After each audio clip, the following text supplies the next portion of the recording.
Alright, folks, it's time for the final video on Cyberfrog 2 REKT Planet. I'm calling this one Cyberfrog 2 Last Croak. We're looking at Cyberfrog 2 REKT Planet by Ethan Van Sciver, 30-year comics veteran, best known for his work on Green Lantern and Flash and X-Men. Although after the NASCAR appearance of the Cyberfrog car at Talladega this weekend, he may be best known for Cyberfrog now. So let's hope that little bit of advertising gets him a nice bump for his Red Extermination campaign, the third book in the Cyberfrog series. But we're still going to be looking today at the second book. And I'll give you the story so far, starting with Blood Honey. We've got Cyberfrog, Trick Ron, and his brother Salamandroid being cyborgs built from the DNA of a tree frog and a salamander, respectively, and the template of their cybernetic starship mother, Chelsyn, who is determined to thwart the invasion of Earth by the Vespas, a race of murder hornets. So basically, the starship Chelsyn came to Earth and birthed these two defenders of Earth to hopefully stem off the invasion of the Vespas, which is a race of murder hornet-looking aliens. When the Vespas invade, Chelsyn is captured, and, cut off from Chelsyn's power to remotely augment his cybernetic weaponry, Cyberfrog is gravely injured. So a depowered Cyberfrog is gravely injured and spends the next 20 years healing from his wounds in suspended animation. Salamandroid's fate is unknown. When Cyberfrog awakens, he's stunned to find the Vespas have conquered Earth. Using a signal from a tracking bead previously implanted, he searches out his friend Heather Swain, who has since married and mothered a child named Lily Owen. Mother and child live in a survivalist commune in the forest, safe from the Vespas, until now. And then, at the beginning of REKT Planet, we saw how a poor unfortunate member of the commune named Bob got stung by one of the murder hornets and exploded, and then Cyberfrog had to challenge the murder hornet one-on-one, which was a much more grueling battle than he expected. He's kind of, worse for wear now that he's defeated the Vespas. So let's get into the next portion of the story. It's been a while since I've read that, and I was really, really hoping that I would not find myself in a similar situation as I did just recently with KOR-DRATH, The Reckoning. If you looked at my previous review on the channel, you'll see that I found this double-page spread of KOR-DRATH, The Reckoning to be so absolutely insulting to the reader, in its carelessness and writing, that I just basically threw the book away. I mean, I still have it, of course, but I mean, essentially, it's garbage. And I'm not even going to bother trying to review that one anymore. And I was really, really hoping that I would not experience the same thing with Cyberfrog 2. But I tell you what, this pair of pages almost did it for me. These were the next two pages I saw out of Cyberfrog 2 REKT Planet, and it almost got me into that mode of wanting to throw the book away. So let's get into this 2 pages. Starting with the first panel, we have got an aerial shot of the community, and the first thing that I noticed was you've got all of these bonfires going. Now, correct me if I'm wrong, but if you want to be hiding out from anybody, including a bunch of murder hornets, then even though they don't react well to smoke, you don't want to put up a smoke signal that large that's going to just basically say, "Here I am." So the very first thing that I experience when I see this panel is confusion, because I thought, here we are with a survivalist commune that's trying to hide out from the Vespas, and they're not doing a very good job of hiding. Now, there is an explanation for this, and it comes in about the 6th or so caption here, where we learn that somebody actually did see the murder hornet in question. We saw Bob, and he saw Bob got stung, and then Bob ran away, and that is the reason why the bonfires are burning. But we take about 6 captions to get to this point, and during that whole time I'm thinking, what the absolute hell are those fires doing burning? When you have something like this on the page that is possibly going to confuse the reader, you need to address that as soon as possible. Maybe have something in the first caption or two that basically says, do you have the fires going? Yeah, we do. And so that people will understand that there's a reason for this, and the reader doesn't have to try and figure out what's going on while you wade through all these captions of dialogue. Now, the next thing I noticed is that there's a ton of captions of dialogue, but there's only 2 colors on the dialogue. You've got the leader's caption here in blue, but then everybody who's just a community member is there in red. Now, they have different voices, so you can tell that different people are speaking here, but if different people are speaking here, why don't you make it a little bit easier on the reader and show the reader by way of a different variation in color, whether it's just going from, red to orange to maybe a yellow, or different shades of orange, red, orange, orange. You can have all those have a commonality, and then you can bold the text of the leader and also give them more of a blue color on that to make this stand out more and say, this seems more like the leader. But you do want to note that there are different people speaking here, because otherwise the reader's just going to assume that all of these captions are coming from the same person because they're all the same background color. And we know that's really not the case because they have different modes of speaking, and some of them share different bits of information. But why don't we know how many people are speaking? It's just one of those irritating things where I feel like I'm being made to do some of the work, like Eric July saying, I'm not going to hold your hand. Well, give the reader a break and at least let him know how many people are talking. Or better yet, maybe show the people who are talking. I mean, even in the next scene, which we'll get to eventually, we don't actually see the people. So anyway, that's what I wanted to point out about this, is that the only one that is actually singled out is the leader's caption. So we know then that this is the leader who is speaking on account of his commanding authority and the fact that we knew that there was a leader from the previous panel. And here we show him talking to a group of indistinguishable people by and large. Again, we don't know who's saying what or who said what from the previous thing. It's almost like they're just there just for the sake of, being people who could provide dialogue at that particular time. So he's giving them some instructions, and then we come down to the next panel in which Heather has entered the commune with Cyberfrog and Lily, and she says, is everyone okay? I need to introduce someone to you. And then all of a sudden, Cyberfrog gets shot from behind. Oh no! She's just trying to introduce this guy to Cyberfrog to Colin, and then all of a sudden he's shot from behind by some rando behind him, and oh wait, Colin's the one who shoots him. Okay, now I'm confused. What the hell's going on here? Because I thought that Heather was introducing Cyberfrog to Colin and saying, I need to introduce someone to you. But Colin's behind him with the gun? Where did he come from? And then I realized, oh, he must have come from this hatch. This hatch to, whatever is leading underground. That's where he must have come from, even though we don't see him coming out of it, which would have been a massive help at this point. Because otherwise, I just assumed that Heather in the first panel is talking to Colin, who was just in the middle of a group of people. So it turns out that this whole scene with Colin talking with this bunch of people was happening in one of the underground bunkers. But how are we supposed to know that? I mean, you've got all this smoke up in the sky, so the fact that it's dark doesn't mean anything. The fact that he says it's quiet up there now, well, the Vespas would be flying up in the air, so that doesn't tell us that he's underground. The fact that underground bunkers are mentioned doesn't mean that this group of people is underground. There's really no way to know that they were underground at this point, and so why would we think that Colin was coming out of that particular hatch? Just confusing as hell. And then I went back to the first scene and I realized, oh, okay, well, he does show the hatch there, but it's not very well. It's not a seriously distinguishable item from all the rest of the stuff. And neither are these stick figures, whom I just realized are Cyberfrog, Heather, and Lily. I mean, oh my god, those are small. And realize you're actually seeing these blown up on the screen.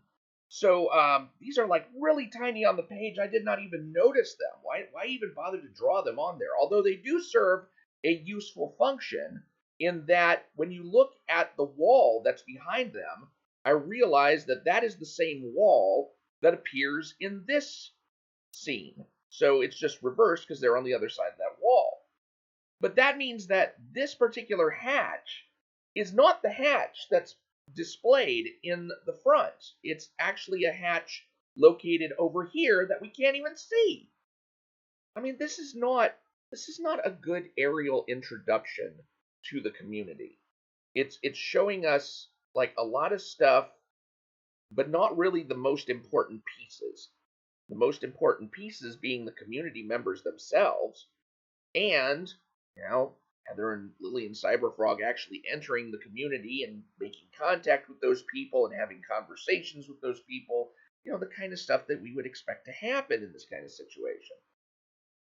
I mean, really, it's a worse introduction than ISOM #1, where you have the police department shoved all the way over here on the side, such that when you go inside the building, you don't really know that you're in the police department. I mean, you could be in that other building that's on the other side, the one that has the less distinguishable writing. I mean, is that why we were supposed to know that we were in the police department? Is because it has distinguishable writing as opposed to the indistinguishable writing on the other place?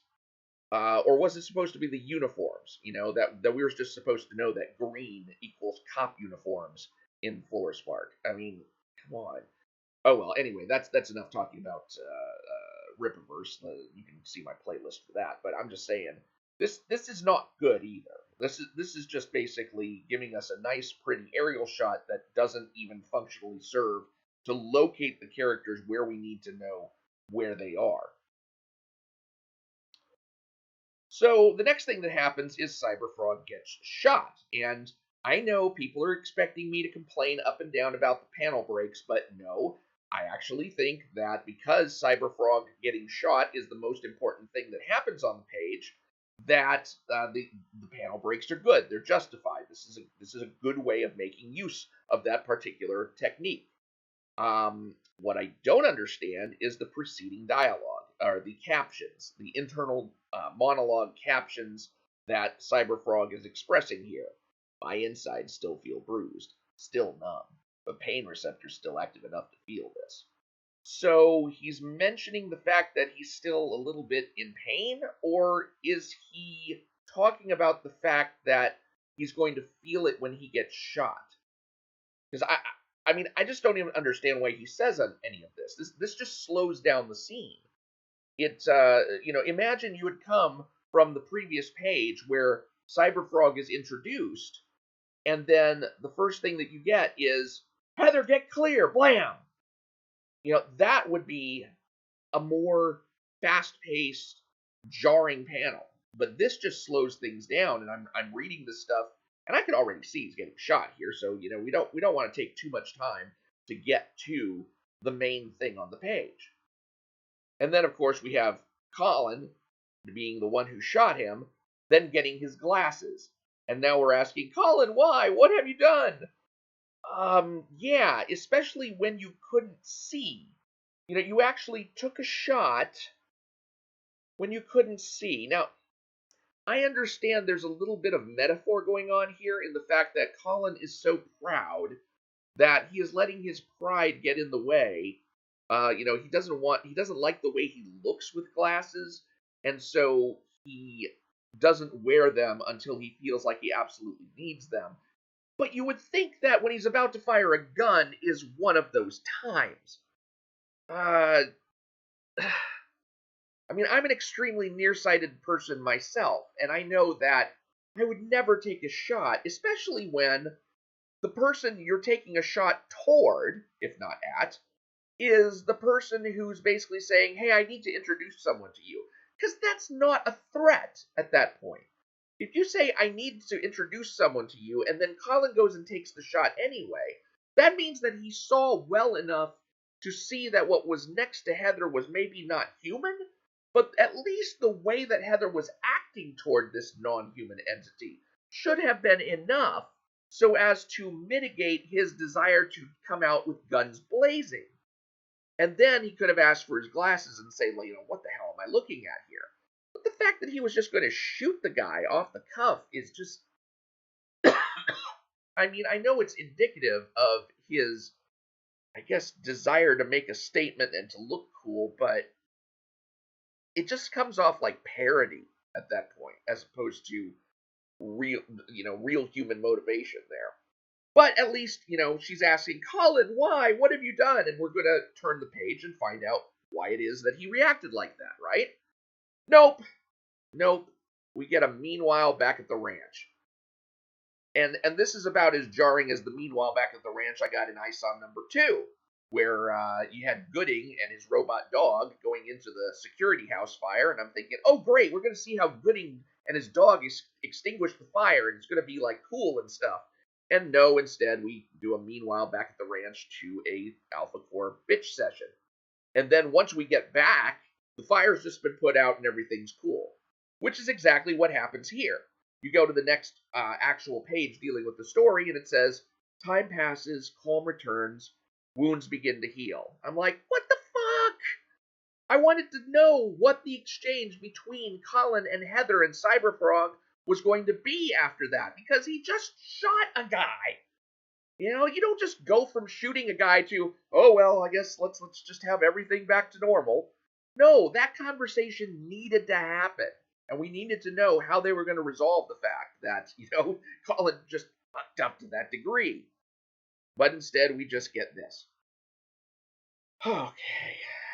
Now, meanwhile, back at the Botched Storytelling opportunity, because this is going to refer back to this particular meanwhile interlude, we've got this, ha ha ha ha, Trick Ron is still alive. Can you hear them, Spite? Well, I could barely hear Spite's name over the laughing, because Spite really needs to be bolded here. It's the first appearance of a character's name. Give it some significance. We don't even need Cyberfrog's name to have significance in this case. We need Spite's name to have significance. Now we get plenty of significance for the name on the next page, Scorpinra, aka Scorpion. Except this is a little bit much now, because you're giving us his real name on top of his villain name? Why? It's like, we don't know anything about this guy. Remember, this is new canon. You've rebooted out everything. We can't trust anything we've read before. Most of us haven't read anything before. We've never seen this character before. So why not just have Spite say something to the effect of, we hate Frog too, Scorpion. And that way you can introduce his name. Of course, you have to make sure that you're attaching this dialogue pointer to the right character, because the way that it's kind of upturned and short makes me think that it is the big red guy who is talking, as opposed to the little, white fluffy dude, and that's who Spite actually is. I would have extended this and made it, more clearly point to this guy's mouth, so that we would know that the rest of what is being said here is actually being attributed to the big guy, because I thought it was the other way around at first. I thought it was kind of one of those Of Mice and Men things, where the big dude is kind of like the slow guy, and then the little guy is the one who's actually calling the shots. But it's actually the other way around. Then you get this big info dump about exactly what it is that Scorpion intends to do. He's going to send Spite after Cyberfrog to upgrade him with a language module that will allow him to understand the Vespis' language.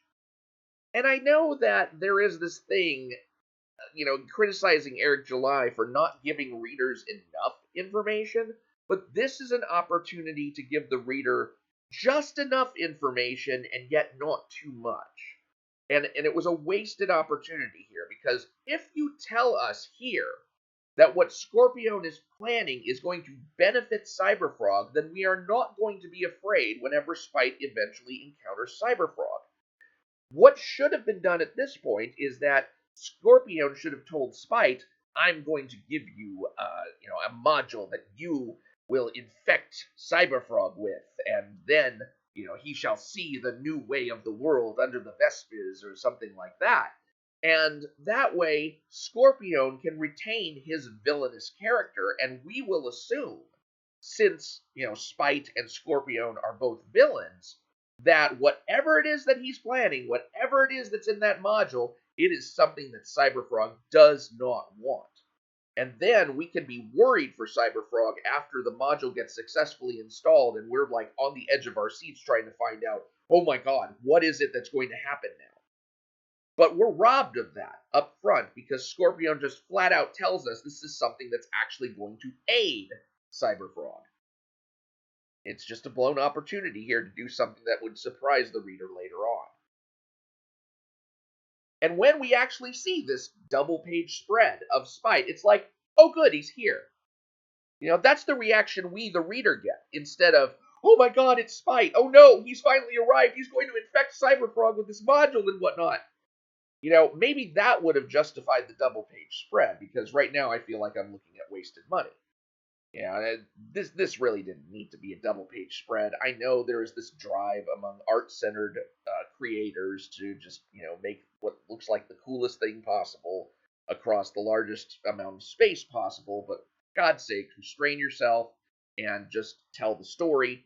This could have been put on the first half of a page, the top half of a page. It didn't need to be a double page spread. So now we get this humongous bit of circuitry come out of Spite and lock onto Cyberfrog and start uploading what we should not know at this point is a Vespa's language translator. Now we get an introduction to apparently another Cyberfrog old enemy character, but this is kind of overkill. I would have preferred to have limited this to just a fight with Spite, because unless this device character is going to have some immediate impact on what happens in Red Extermination, there's no need for introducing another character, which is just kind of confusing the mix. This could have been just Spite, plugging into Cyberfrog somehow and infecting him, or I don't know. It just seems like this is overcomplicating what should be a simple scene. Now there are 3 people in the mix, as opposed to two or 3 villains in the mix, counting Scorpion, and instead of 2 villains in the mix. Okay. But, this is the point at which we would have found out, oh, yes, it's actually a language translator, and this is going to help Cyberfrog, and now the script has been flipped because we know that Scorpion is actually on Cyberfrog's side now, which would have been an interesting turn of events. So let's get into some assorted gaffes from the later stages of the book, one of which is another instance of just putting way too much effort into a scene of minimal consequence. I mean, yes, it's a pretty picture, but there's nothing on the page for me to actually care about. Okay, she's been absolutely terrified every single day since Cyberfrog has been gone. Duh. I mean, I expect that. If you're not going to make an actual revelation here, then this could have been just a corner panel. This did not need to be, and I swear I'm not kidding, this did not need to be a full page spread. This is just more money in my pocket out the window. Then we have this scene about Red Roster, which is apparently that is when they send people out to go to, I don't know, Target, Walmart, one of the big box stores, and raid things. The problem is that it's not explained here, and I'm wondering, when I'm reading this, it's like, Red Roster? Is that some guy? Is that the name of a guy in the community? We have no idea what Red Roster is until like several pages later, when we get an info dump from Lily explaining, or not, I'm sorry, info dump from Heather explaining what the whole thing is. And I'm like, oh my god. But what's really confusing about this info dump is that it shouldn't happen. Cyberfrog responds when she says, Trick, I've got to get going. Red Roster. And Cyberfrog responds, that's today. And she says, yes, I told you a dozen times. You never listen. But he knows what Red Roster is, if he's saying that's today. So why does she give him an info dump saying that, here's what Red Roster is? He doesn't need that. He already knows. What should have happened here is that the dialogue should have said, what's Red Roster? Or what's that? And then she could say, I told you a dozen times, you never listen.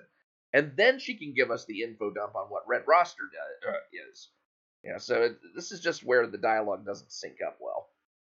Now, while Heather is out on the Red Roster run, Lily is visited by this Anne O'Malley character. And I have no idea who she is. Is she like an old Cyberfrog villain? If so, then her name needed to have been specified in some way. If she's not, then she's not actually very impressive of a character.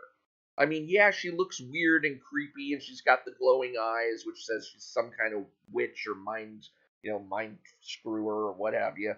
And that's evidenced by Lily's eyes glowing, or maybe that's a reflection. It's hard to tell when you're dealing with Ethan's artwork because he loves to deal with reflections. So you've got this witch type character who is associated with Colin from earlier in the book, messing with Lily's mind.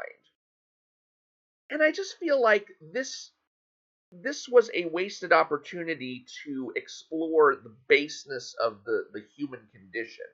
Because it's really easy to attribute, this kind of mental assault on a child to someone who is so very obviously a insane type evil character in her own right.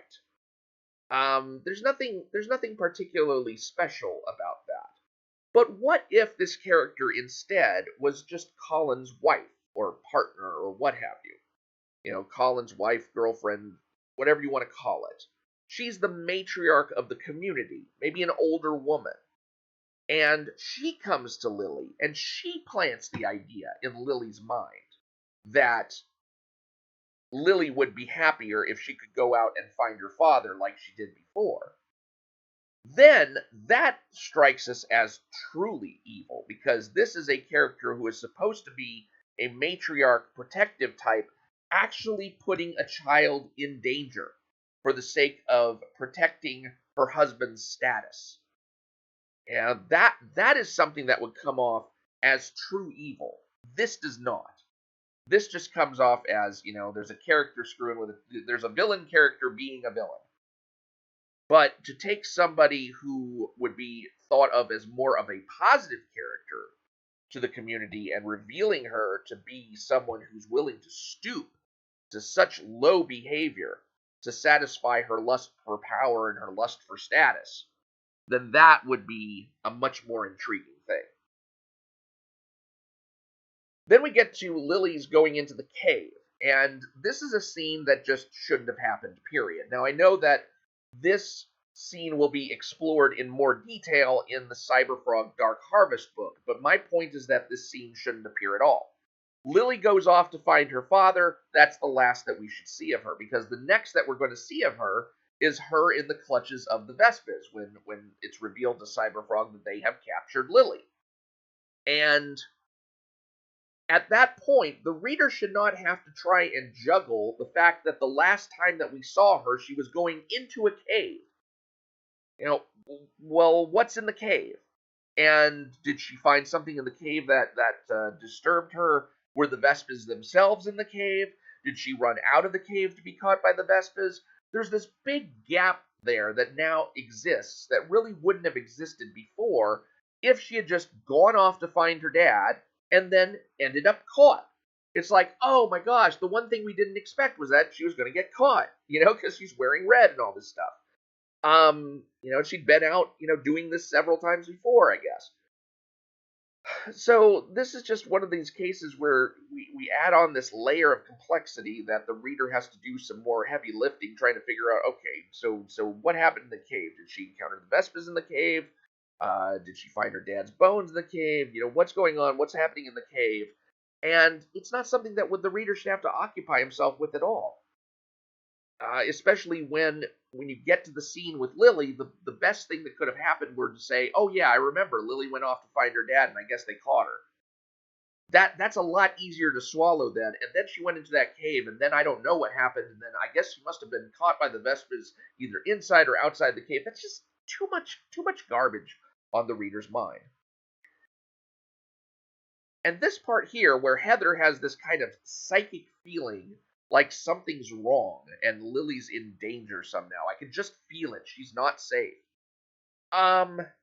Does Heather have powers or not? Because here's the thing. I know this is something vaguely resembling something that happened in Ethan's own life. He told the story of how he was either sick or at a low point, and his ex-wife felt like she had just left the house and felt like she needed to go back right away because something was wrong. And so she found him. Everything was okay after that. But it was kind of like a psychic premonition. The problem is that that's fine to talk about in the real world as happening to normal people because we don't expect that. But when you're dealing with a superhero book where you have people categorized into people with powers and people who don't have powers, then you're pushing Heather now into the powered realm. And that's not, if I understand the character properly, she is not supposed to be a character with powers. So you have to make this clear delineation of what is acceptable and what is not for people who have powers and don't have powers. And one of the things that we've just traditionally accepted in comic books is that people who are, normals, they don't get these kinds of premonitions and stuff. This is something that happens on a psychic, mystic, supernatural level, and Heather should not have access to that. And moreover, there's no need for it. I mean, she could have just been done with her run. There's a lot of water damage in here. Anything usable? No, not really. I guess we can go back early. I mean, that would have been just the same kind of thing. And that way we could explain why Heather showed up as soon as she did. Now we see this scene where Heather, having changed back into her normal wardrobe apparently, has gone back to the house, found the note that Lily left, and she confronts this Anne O'Malley, who is, giving off very, very kind of, it takes a village to raise a child vibes. And this is the first point. This is the first of many points in which we're kind of hit upside the head with a lot of anti-woke stuff. When you see this portion where Anne O'Malley says, the community must help you, Heather, she is ours too. It's like the child belongs to the community rather than to the parents. That becomes the first time that we see some anti-woke themes introduced into Cyberfrog 2, the first of which being that children belong to their parents, not the community. It should not be the community that gets to overrule the parent's judgment in how the parent raises their child. Likewise, we get themes like mass illegal immigration threatens to change our country's political character. And the Vespers indicate that when one of them says, we came to your planet and we made it better. We changed it for the better. Cancel culture is not accountability, but the intentional murder of one's reputation for words and actions taken out of context and blown out of proportion. And this happens to Cyberfrog later in the book when he makes a joke, and then the Vespers takes that joke and uses it against him as if he actually meant it. Our society is being run by people who blind themselves to truth out of pride. This is an obvious reference to Colin, who, without his glasses is doing stupid things, but because he doesn't like the way he looks with glasses, then he's doing dumb things. The woke cannot be allowed to suppress the voices of the non-woke. Okay, well, we see a very graphical suppression of a particular non-woke voice in the book, but I won't say any more of that. But yeah, that's a theme that kind of gets clubbed into us. And then finally, we must turn fully to God in our times of greatest trouble. And this is a reference to towards the end of the book where Heather Swain and Cyberfrog, they're at their lowest point. Heather is crying out, please God, save us. And then a salvation of a sort appears right in front of her right then, and she's like, thank you, God.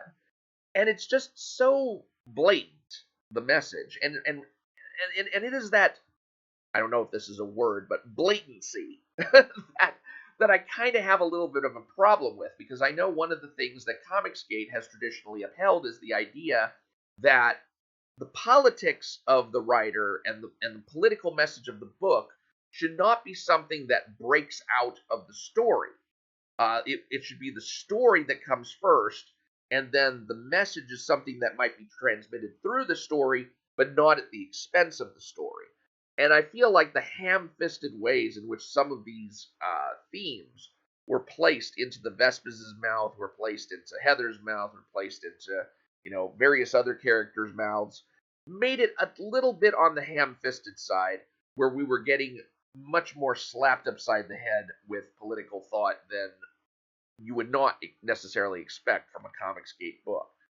So maybe dial that down a little. But these anti-woke themes are there, and I guess that's I guess that's kind of a contrast with like the ISOM books, which are, people are saying that the Rippaverse is anti-woke, but yet there's nothing in there that indicates either wokeness or anti-wokeness of any really particular kind.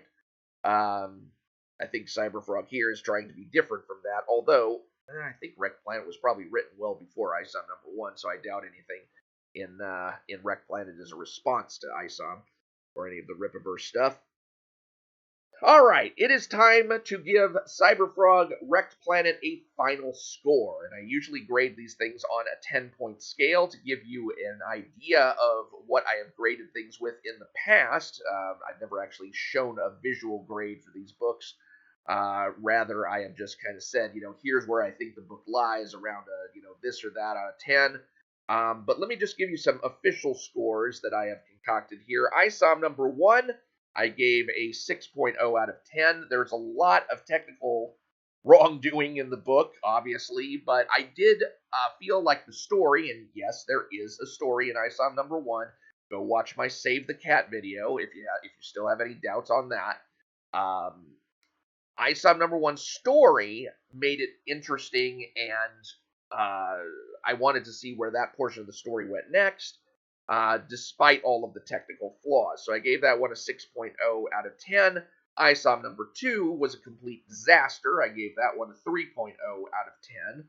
And then Alpha Core #1, I also put at a 6.0 out of 10. Because Chuck Dixon's obvious writing skills did come to bear to make the book a little bit more palatable overall, despite the fact that it was a rather bland story. And of course, Joe Bennett had competent artwork, although I found several problems with that. But for the most part, you had a competent book, but not really a good book. KOR-DRATH #1, KOR-DRATH the Reckoning. Fuck that book, it was an insult. And then Cyberfrog #2. I'm going to give that a score of... Okay, let's tell you the high points first, because otherwise you're not going to understand my final score for Cyberfrog #2. What are the high points of Cyberfrog 2 REKT Planet? Well, the pacing of the book falls into a comfortable rhythm about halfway through. When Cyberfrog joins the community and starts, interacting with people, and it becomes more of just a natural flow of life, the book actually becomes hard to put down at that point. It becomes an enjoyable book where the technical issues, wherever they fall, don't really get in the way of being able to read and enjoy the story. I mean, with books like ISOM #1, it's like, oh my god, what is this other problem that's hit me? Now I got to write about that. You get to the point in Cyberfrog #2 where you're actually going through and saying, I'm seeing little things here and there, but overall it's okay, and I just want to keep reading. So the book becomes hard to put down at that point. The book maintains and steadily cranks up an elevated sense of dread as it progresses. This was the palpable feeling of the book going through it, is that no matter how good things got for Cyberfrog and his establishment of a relationship with Lily and his getting into the doings of the community, you always knew that it was hanging by a thread. And that would just ratchet up increasingly as you go. And Ethan's very good at ratcheting up that sense of dread. The art becomes more immersive and impressive over time, leading to a couple of now this is what I paid for moments. And I have to say, there were some splash pages, or there were a couple of splash page incidents where I'm like, oh my goodness, this is definitely the kind of thing that I want to see more of in a comic book. There's one page in particular where I thought, wow, if I had never seen that splash page, my life would have been poorer for it. So there were some really impressive moments in Cyberfrog 2, art-wise, and those were things that were able to carry it past some of the technical difficulties. And the book ends at roughly the right spot to keep the reader interested in new material. I really can't imagine someone reading Cyberfrog 2 and getting to the end of it and not wanting to see where it goes next. That's why I'm a little bit surprised to see that the Cyberfrog 3 campaign is currently doing a little bit, well, I don't know if there needs to be like a second chance campaign for it, the same way there was for REKT PLANET. But right now, CyberFrog 3 is sitting at about $600,000, and I think CyberFrog 2 REKT PLANET actually made about $1 million. Not exactly sure on that. 1.5 counting the Second Chance campaign. I would have thought there would be a lot more return on return readers on CyberFrog 3, because when I got to the end of that, it's like, oh yeah, definitely, I am not going to go without knowing what happens next. So, based on all of that, now that you know the high points that I felt about CyberFrog number 2, you will be better able to understand why I give it a score of 7.5 out of 10. So far, one of the best reads that has come out of the independent comics scene. And this score in particular is interesting in that it is right at that sweet spot where I think that Ethan Van Sciver's humble bragging about how people use CyberFrog as the standard, how they use comparisons against CyberFrog to say whether a book is good or not. That actually, when you look at this particular score, this is something that's like right on the border between, a good book and a not good book. And you could really use this, or actually I'd probably say 7 is more on the border on that. I actually wanted to give it an 8, but I still felt there were too many technical issues to justify that. But you could really justifiably say that CyberFrog is a good standard against which to judge other comics. If you can get that flow going, if you can get the feeling, the overall feeling of the series communicated to the reader, if you can make the reader go wow a time or two throughout the book, and if you can just basically get to the end of the book where the reader wants to read more of this, those are elements that you find in CyberFrog number 2. And so I've got to congratulate Ethan Van Sciver on getting what is the highest score yet for a book that I've judged. So yeah, that's about where I am. I want to direct you now to the CyberFrog 3 Red Extermination campaign, because you may be wondering, how do I pick up a copy of CyberFrog Bloodhoney and CyberFrog REKT PLANET?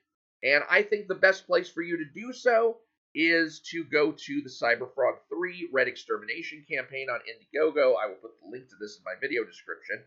And pick up the Bloodhoney REKT Collected Edition. Now, I believe this is going to include Bloodhoney, the Bloodhoney, the Diary of Heather Swain, and REKT PLANET. I don't know if it's going to include Salamandroid Death Sting or Heartsick Horror, so not sure about those, but it will at least get you to the point of having read all the things that I've read so far. There are some additional CyberFrog books that surround, surround REKT PLANET, the main storyline. I don't know if they're essential to having read some of this stuff, but they will at least give you a better idea of what happens with some of the other characters. I believe Death Sting shows the Vespa's invasion and the 20 years that pass from Salamandroid's point of view. And so it'd be interesting to see what happens there. So anyway, I wanted to make sure you had the link to the CyberFrog 3 campaign, because I think it's a little bit on the shadow ban side. Pick up your copy of Red Extermination along with Bloodhoney and REKT PLANET, and you will be in for at least a good read. So that is my final video on CyberFrog 2 Last Croak. I'm pleasantly pleased that I was able to give a good rating to a Comicsgate book. One of the things that I had been worried about for some time is that, all of the criticism that we've been leveling at books like the Rippaverse, were we even going to produce anything better than what Eric July was putting out? There were times when I was wondering if that was a serious consideration. Would Comicsgate shape up to be better than Rippaverse? I think at least for one particular author, that has turned out to be the case. So congratulations to Ethan Van Sciver on that regard. And please do subscribe. I'm Mike Partika. Thank you for watching this video. I will be reviewing some other items as they come in. I know I've got Shane Davis's Inglorious Rex on the way. I've got John Malin's Graveyard Shift on the way. Of course, I've got Yaira #1 from the Rippaverse on the way. I don't know what's going to arrive first, but whenever I get something in, I will let you all know, and I'll let you know what I think about it. So thanks again. Please do subscribe, and I will talk to you all later.